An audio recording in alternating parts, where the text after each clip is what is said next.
Hello students, welcome back to my channel.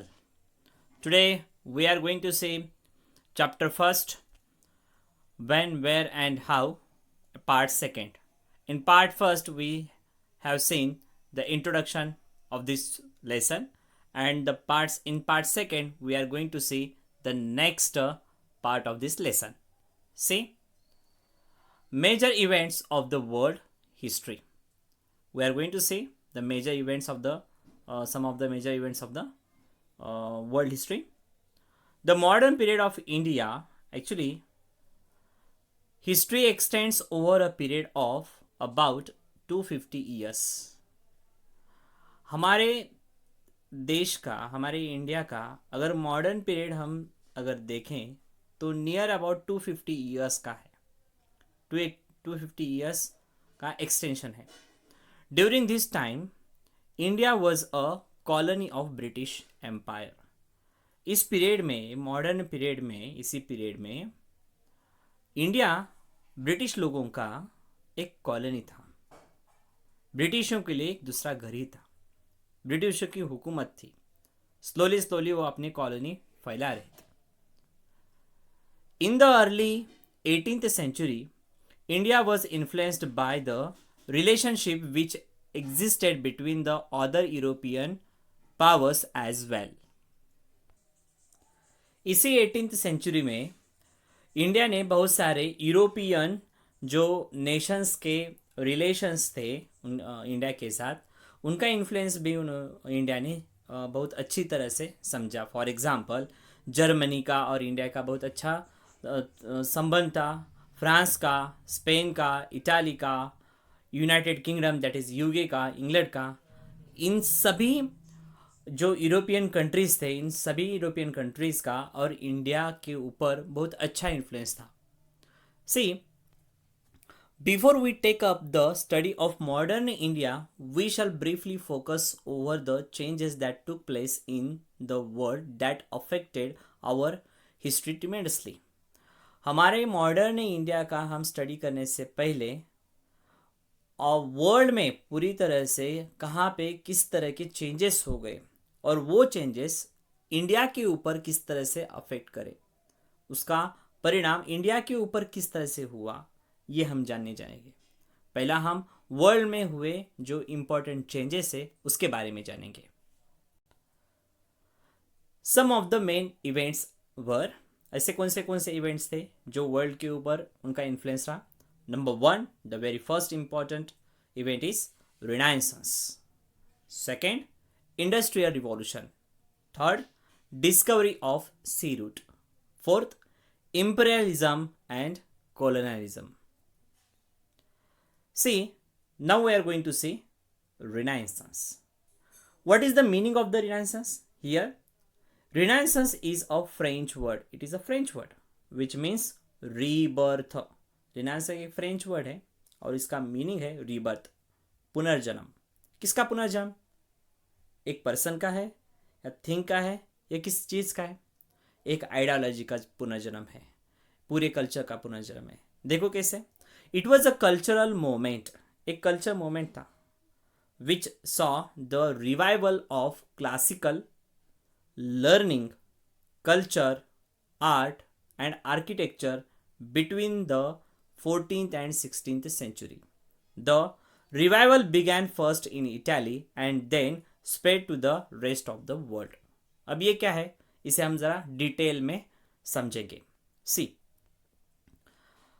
पहले तो हम ये बात हमें समझना चाहिए कि हमारे वर्ल्ड की जितनी भी हिस्ट्री है वो 3 हिस्सों में बांटी गई. एक एंसेंट, मेडिवल एंड मॉडर्न.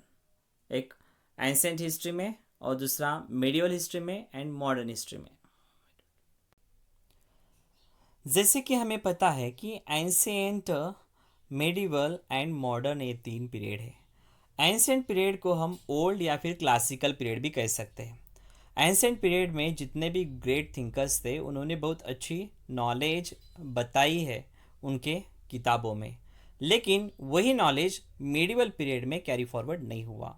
इस मेडिवल पीरियड को हम बोलेंगे डार्क पीरियड भी. और इस मेडिवल पीरियड में सबसे ज़्यादा अगर रूल करने वाली अगर कोई इंस्टीट्यूट थी तो वो थी चर्च. और उस चर्च में जो सबसे इम्पोर्टेंट जो लोग रहते थे वो थे पोप, और वो जो बातें कहते थे वही उस पीरियड में फॉलो होता था, ना कि एंशियंट पीरियड में जो ग्रेट थिंकर ने बातें कही उसको फॉलो होता। मॉडर्न पीरियड में हुआ ऐसा, मॉडर्न पीरियड में जो कुछ ग्रेट थिंकर्स ने जब जन्म लिया तब उनको ऐसा लगने लगा एंसेंट जो हमारे फिलोसोफर थे उनकी बातें भी, उनकी बातों में कुछ सच्चाई है, कुछ उनकी बातों में कुछ स्ट्रेंथ है, तो उन्होंने एंसेंट नॉलेज को पढ़ना शुरू किया, स्टार्ट किया। जब उन्होंने एंसेंट नॉलेज को पढ़ना स्टार्ट किया तब उनको ये बात समझ में आया कि सबसे स्ट्रॉन्गेस्ट और पावरफुल जो नॉलेज हो एंशियंट और क्लासिकल लिटरेचर में है। तो उन्होंने मॉडर्न पीरियड के थिंकर्स ने क्या किया, अपने सिंपल लैंग्वेज में उसको एक्सप्रेस करना स्टार्ट करा। जब एक्सप्रेस करना स्टार्ट किया मॉडर्न पीरियड में कि जो लोग ये एंसेंट जो नॉलेज है, जो मॉडर्न थिंकर्स ने उसको अपने अंदाज से एक अच्छी तरह से प्रेजेंट किया, और जो लोग ये पढ़े तो उनको ये बात समझ में आने लगी कि हर जो बात इस सोसाइटी में घटती है उसके पीछे कुछ ना कुछ एक रीज़न रहता है, उसके पीछे एक लॉजिक रहती है, इसीलिए ये बातें घटती रहती है। यही बात मेडिवल पीरियड में नहीं बताई गई है, इसीलिए इस मेडिवल पीरियड को हम बोलेंगे डार्क एज और मेडिवल डार्क पीरियड।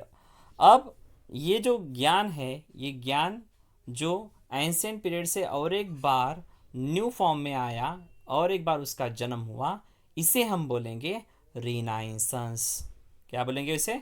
रिनाइंसेंस। और ये रिनाइंसेंस पीरियड स्टार्ट हुआ 14 टू 16th सेंचुरी। अब ये कहाँ पे स्टार्ट हुआ? ये स्टार्ट हुआ एग्जैक्टली इटाली में। इफ फर्स्टली ये स्टार्ट हुआ इटाली में। ये एंसेंट लोगों के लिटरेचर पढ़ते थे और उस लिटरेचर को सिंपल लैंग्वेज में वो great thinkers, modern great thinkers वो लिखते थे और सोसाइटी में पब्लिश करते थे। वहाँ के लोग ज्ञान से भरे रहते थे और स्लोली स्लोली फ्लोरिश होते थे। अब इसका इफेक्ट ऐसा होने लगा, इसका इफेक्ट फ्रांस के ऊपर हुआ, फिर बाद में जर्मनी के ऊपर हुआ, फिर बाद में पोलैंड, और फिर बाद में ये इसका सबसे ज़्यादा इफेक्ट अगर कहाँ पे हुआ तो यूनाइटेड किंगडम में भी हुआ, यूके में यानी इंग्लैंड में हुआ। यहाँ पर भी इसका बहुत सारा इफेक्ट हुआ और इसी की बदौलत यहाँ पे मॉडर्नाइजेशन स्टार्ट हुआ, इंडस्ट्रियलाइजेशन स्टार्ट हुआ, ज्ञान बढ़ा, साइंस बढ़ा, लॉजिक रीज़न बढ़ा और स्लोली स्लोली लोग सोचने लगे कि हर इवेंट के पीछे कुछ ना कुछ रीज़न होता है और सोचने के लिए मजबूर होने लगे। और जब आदमी सोचने के लिए मजबूर होता है ना तो कुछ ना कुछ उसके हाथ से नया कुछ ना कुछ इन्वेंशन क्रिएट होता है। तो यही बात जर्मनी, जापान और यूनाइटेड किंगडम में हुई। वो सोचने पे मजबूर हुए, अगर सोसाइटी में, नेचर में कुछ भी बात अगर घटती है तो उसके पीछे एक रीज़न या फिर लॉजिक रहती है। तो ये रीज़न और लॉजिक की जो बातें थी ये आने से पहले वहाँ के भी लोग ब्लाइंड फेथ को फॉलो करते थे, यानी फिर अंधविश्वास के ऊपर फॉलो रखते थे। कुछ भी अगर घटता है तो उसके पीछे कुछ ना कुछ एक अंधविश्वास वो फॉलो करते थे। लेकिन जब ये रिनाइंसेंस आने लगा, जब ये ज्ञान की बातें आगे आने लगी, तो नया जो मॉडर्न पीरियड में जितने भी नए ग्रेट थिंकर्स है वो सोच कर उसके हर इवेंट के पीछे का लॉजिक रीज़न बताने लगे, सब तरफ ज्ञान की बातें बंटने लगी और स्लोली स्लोली यहाँ पे लिटरेसी आगे फैलने लगी। और उसका नतीजा ये हुआ कि ये यहाँ के यूरोपियन कंट्रीज़ डेवलप होते गए। ज्ञान जब ले मिलता है तब वहाँ पे डेवलपमेंट तय है। Under the influence of Renaissance, people began to think by themselves and boldly questioned established principles and institutions. अब ये रिनाइसेंस की वजह से वहाँ के लोग पढ़ने लगे, लिखने लगे, एंशेंट जो भी नॉलेज हो उसको पढ़ने लगे, लिखने लगे, फिर बाद में सभी अच्छी बातें उनको समझने लगी और वो कॉमन लोग बोल्डली या क्वेश्चन करने लगे। किसको क्वेश्चन करने लगे? जो उस पीरियड में इस्टेब्लिश्ड प्रिंसिपल और इंस्टीट्यूशंस थे, फॉर एग्जांपल चर्च, और चर्च के जो भी प्रिंसिपल्स थे और उनके जो पोप्स थे उनको क्वेश्चन करने लगे। अगर एक कॉमन पर्सन पोप को कुछ पूछता है कि जो सोसाइटी में एक अगर चीज़ वहाँ पे घटती है, इवेंट अगर घटती है, तो पोप क्या कहता था कि ये जो कुछ भी बातें घटती है वो गॉड के मर्जी के साथ ही घटती है, गॉड की मर्जी है या फिर गॉड ने इसे किया है, ऐसे वो बातें कहते थे। लेकिन जब ये लोग उसके पीछे का जो रीज़न है जब ये पढ़ने लगे तो उनका माइंड एक सुपेरियर माइंड बनने लगा। तो उनको ये बात समझ में आने लगी कि जो भी इवेंट इस सोसाइटी में घटते हैं उसके पीछे गॉड नहीं है, तो उसके पीछे है साइंस, उसके पीछे कुछ ना कुछ रीज़न ज़रूर है। और वो रीज़न ढूंढने लगे और स्लोली स्लोली इसी से ही साइंस ने जन्म लिया। इस बातों ने ही साइंस ने जन्म लिया। इसीलिए तो यूनाइटेड किंगडम में साइंस फ्लोरिश होता गया और साइंस ने अलग अलग टेक्नोलॉजी को जन्म दिया। See, blind faith in religious beliefs was replaced by logic and reason. अगर सोसाइटी में कुछ भी अगर बातें घटती है तो रिलीजन क्या बताता है कि कुछ ब्लाइंड फेथ बताता है कि इसलिए ऐसा होता है, उसलिए ऐसा होता है। तो लोगों ने जब ये रिनाइसेंस के जो लिटरेचर पढ़ना स्टार्ट किया तब उनको एक बात पता चली, हर एक इवेंट के पीछे एक लॉजिक है, एक रीज़न है, उसके पीछे एक लॉजिक या फिर उसके पीछे एक रीज़न है, इसीलिए बातें घटती है। फॉर एग्जाम्पल, अगर लूनार इक्लिप्स है या फिर जो लूनार इक्लिप्स है, अगर इक्लिप्स अगर होता है, क्यों होता है, तो रिलीजन बताता है कि गॉड के ऊपर कुछ तो बहुत बड़ा एक प्रॉब्लम आ चुका है, इसलिए ये लूनार इक्लिप्स हुआ है।